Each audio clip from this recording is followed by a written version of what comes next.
नून लीगी रहनुमाओं का जवाबी वार। मरियम औरंगजेब कहती हैं नून लीग इलेक्शन के लिए तैयार है। नवाज शरीफ चौथी बार वजीर आजम बनेंगे। दूसरों को दहशतगर्द कहने वाला खुद 9 मई का मुजरिम है। जावेद लतीफ की मीडिया से गुफ्तगू। कहा, आज 45 साल बाद भुट्टो के अदालती कत्ल का केस सुना जा रहा है।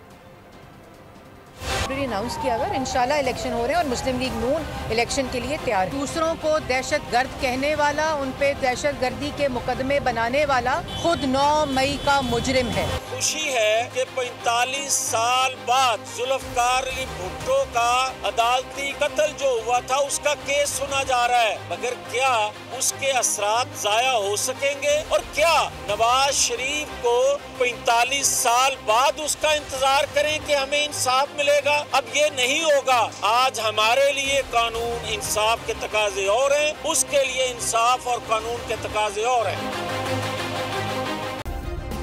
सब्सक्राइब करें और बेल दबाएं ताकि कोई खबर रह न जाए।